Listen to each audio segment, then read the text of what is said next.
Hi guys, I'm Jen. And I am Andrew. We are going to be answering some questions that you guys have for us. First of all, we met our senior year in high school. We met at a basketball tournament. Northern Wisconsin. I started talking to him and the rest is history. Yeah, kept in contact after the basketball tournament, went down to visit her a couple times. Shortly after that, we started dating, dated for a couple years, got married in January of 2015. So we've been married 7 years, coming up on 8 years here. I probably started to get sick 2.5 years into our marriage, and then significantly sick about 4 years into our marriage. So I guess we'll start answering some questions. All right, here we go. What are some practical steps I can take to be the healthiest version of myself before dating and potentially marriage? I would just say, if you're a person of faith, just have a great relationship with the Lord. Let Him guide you. We got married real young at 21, but I'm not of this mindset that if you're not married, having kids, having a successful marriage, that it's not going according to plan. I just wouldn't put all my focus on marriage or dating. Enjoy your life at where you're at. That's my suggestion. Yes. Jen, what is something you wish you could have known before Andrew developed a chronic illness? How important it would be to take care of myself, mentally especially. It's been very hard, and I can't imagine what he is dealing with and going through on a daily basis. But it does take a toll on the caregiver as well. I wish from the beginning I would have taken better care of myself mentally. When we had a lot of bills to pay, I was like, oh, we can't afford for you to go do this or to do that. We're paying all these medical bills for me. I really wish that we would have found methods for you to take care of yourself better. Hindsight's 2020. We know that now, and hopefully this information is being helpful to other people who might be going through this as well. The caregiver definitely has to take care of themselves, because that's something that gets neglected a lot. Who said, "I love you" first? Yeah, she did. I think I'm the more sappy one.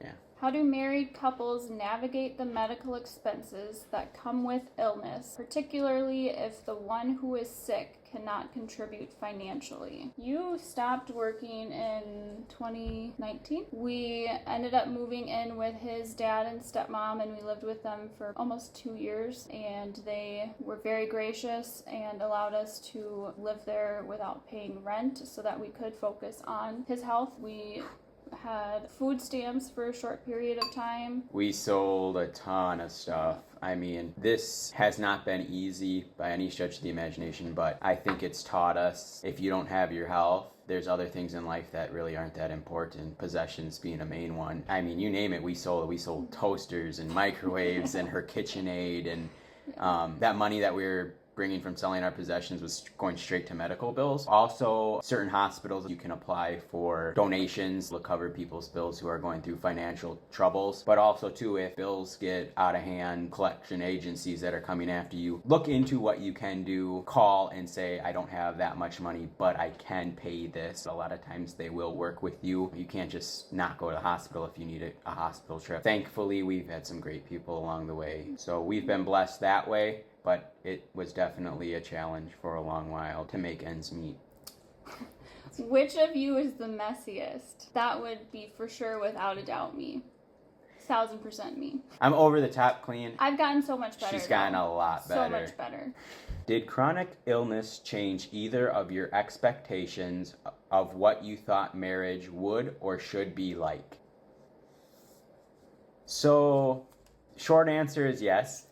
When you're 21 and you're healthy and happy and you're doing everything pretty much you want in life, you have a good job, it just doesn't even cross your mind. How would marriage be if one of us got extremely sick? You say in sickness and in health, and maybe it's just my ignorance. You're thinking 40, 50, 60. You're thinking somewhere down the road, not 2.5, 3 years, 4 years into marriage. I guess the question is maybe not necessarily the expectations of what I thought marriage would be, but the reality of it just completely changed. I'm glad my wife took those vows seriously and hasn't kicked me to the curb. I wouldn't blame her if she had at any point in time. It's definitely, I don't think, what we expected going into this marriage. We had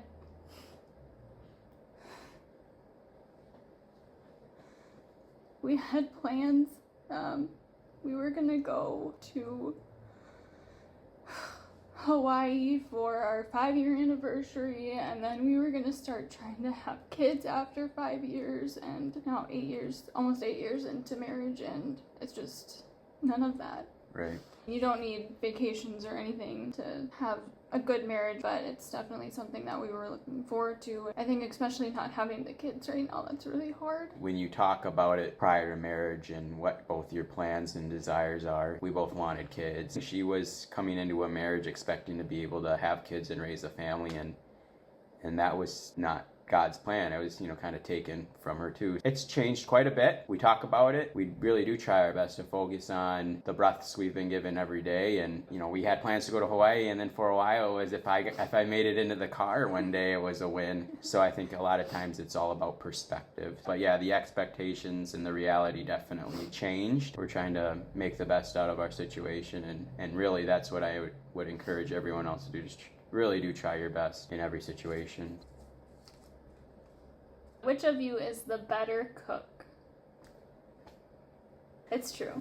I'm the one that has to follow a recipe to the T. He can just throw things together and it tastes amazing. How do you do it? I remember when we first got married, she'd be making a meal and she'd be dicing onions. I'd be like, "You don't like onions?" She's like, "Yeah, but the recipe calls for it." You don't gotta add it if you don't like it. I do feel like it's something So I'm good. naturally good at. I just tell her it tastes better because she doesn't have to make it, and we all know that's true. Andrew, has chronic illness challenged or changed your view of masculinity or what it looks like to be a good husband? This one's kind of hard for me to answer because I'm still struggling with this because I found a lot of my value in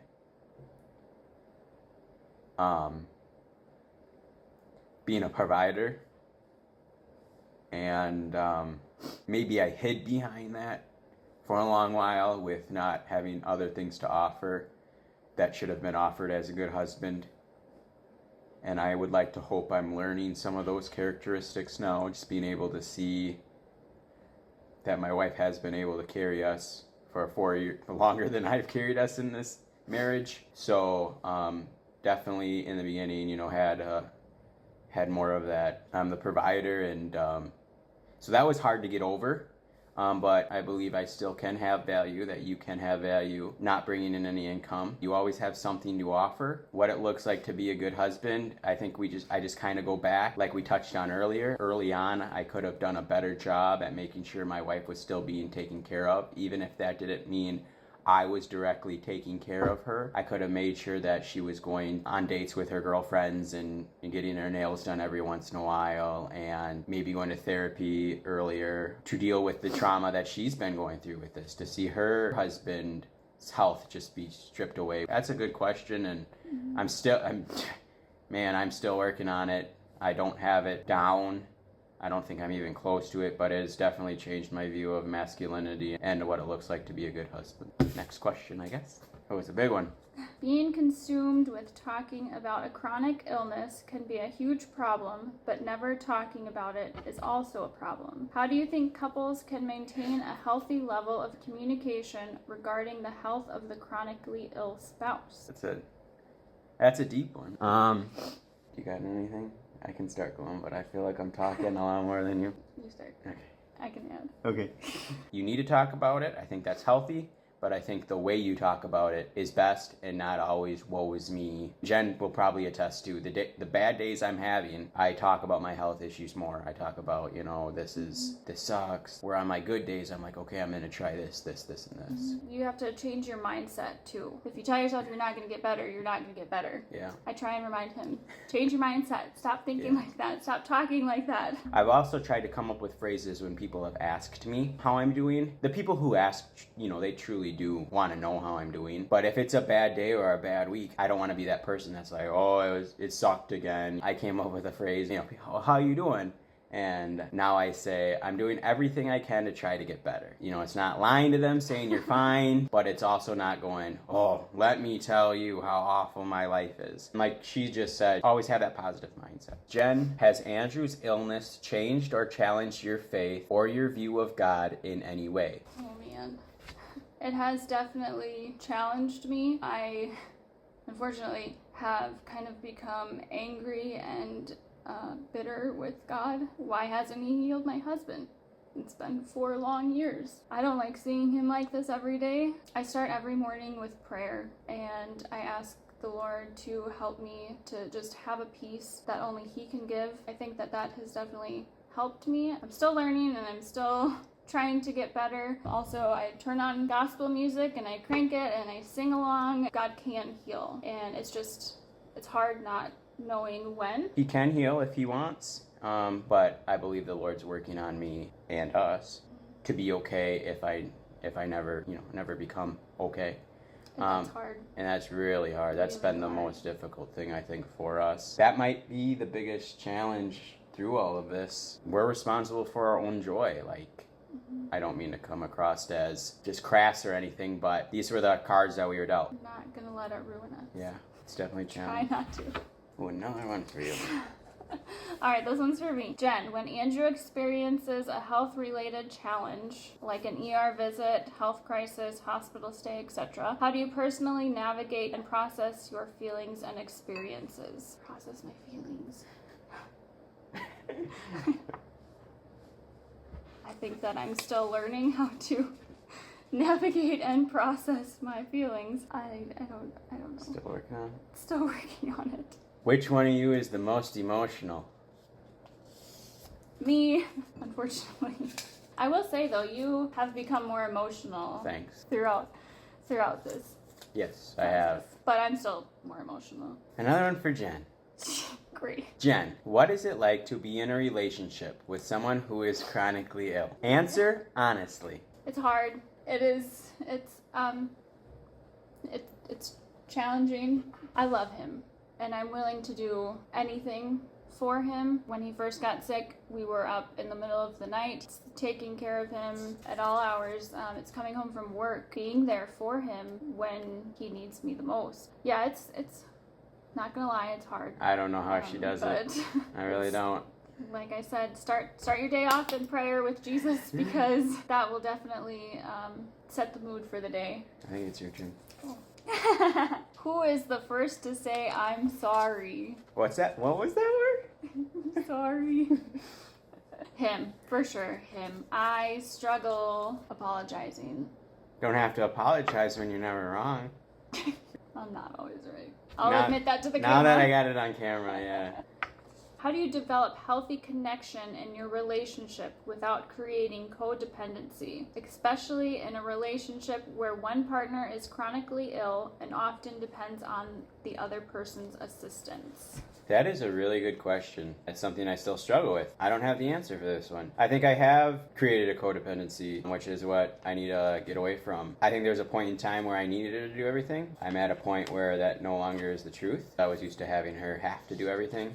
Literally have to do. I mean, days I could not get out of bed. And now I've just fallen in the routine of asking her to do everything, which is not fair to her, and that's something I need to break. So that is an excellent question, but that's all I have. I don't know how to, because I'm still working on it myself. Do you have anything to add without making me look too bad? With making me look bad, you got anything to add? Very good question, though. If you get an answer, let me know. Are there any pros or upsides to being in a relationship with chronic illness? There's pros and upside to almost everything in life. If you allow what you're going through to mold you and open your eyes to what it's trying to show you. I think getting to that point is hard sometimes, but I believe both Jen and I have learned so much about ourselves. I guess kind of looking at it from a different perspective, people look at us and are encouraged by everything that we've been through and how we have remained faithful to each other, and especially to the Lord. If there is one thing that I do seriously pray about this that becomes of it, is that others could be better because of what I'm suffering through, but what we're suffering through. It is nice to know that I guess the suffering's not in vain per se. I know it's truly affected and touched other people with how we've done our best to try to push through this. And again, we are far, far, far from perfect. Farthest from perfect you can get. I mean, we are human and we struggle with things on the daily. Yes. Like everyone else. But I think if your mindset is to truly try and still care for others, it makes this ride a lot more manageable and bearable. The question is, what does self-care look like for both of you? I'm still learning how to take care of myself. Prayer, blasting that gospel music. I'm also actually going to counseling. I am taking piano lessons, trying to hang out with some friends. I used to enjoy grocery shopping, but anyway. Your turn. I take baths, but I take salt. daily baths now. Massage therapist for some of my ailments. I have a little pop-up sauna. Mental self-care, definitely surrounding myself with friends, like really, really good friends, people that truly care. Trying to find a hobby. I do meditate. I have found that very helpful. Guided breathing meditation, mindfulness, a lot of prayer. Also, I have uninstalled Facebook and Instagram. I think that's helped. She likes to bake too, and she's good at it. Out of everything that's been horrible through this, the worst thing is I can't eat her sweet treats anymore. Cheesecakes or sugar cookies. Pumpkin roll. Torture. Has chronic illness impacted your plans as a couple to have or not have children? It has definitely impacted our plans. I wouldn't be able to take care of myself, take care of Andrew, and also take care of a child right now. We both are on the same page with just realizing that right now it's not practical at this point in time. And that doesn't mean that that's not going to hurt. It definitely still hurts. And it is a conversation that needs to be had. Which of you is the funniest? This isn't even a question. I'm pretty funny. That's why she married me, because I can make her laugh. Yeah.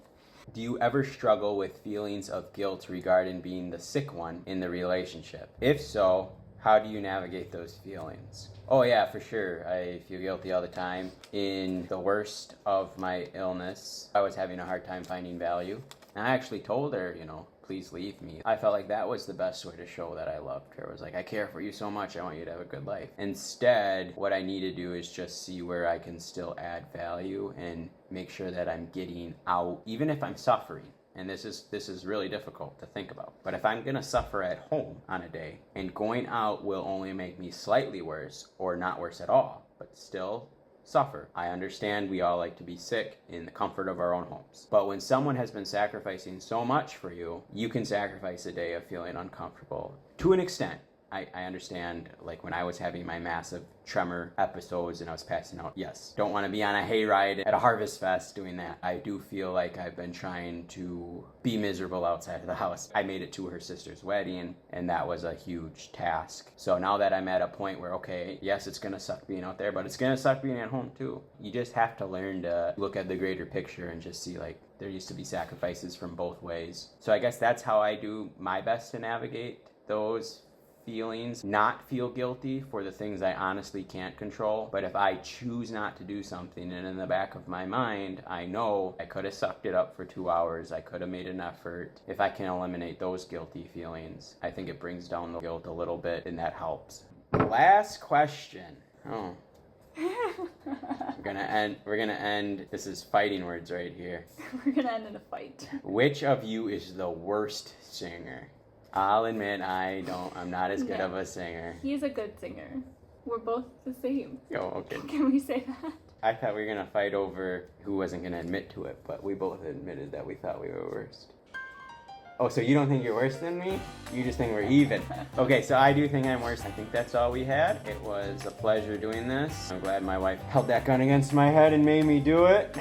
Did not do that. No, I'm glad we were able to do this. I hope this could be a help to someone. Any closing remarks? That's all I have. It was nice to be able to do this. Thank you. Take care.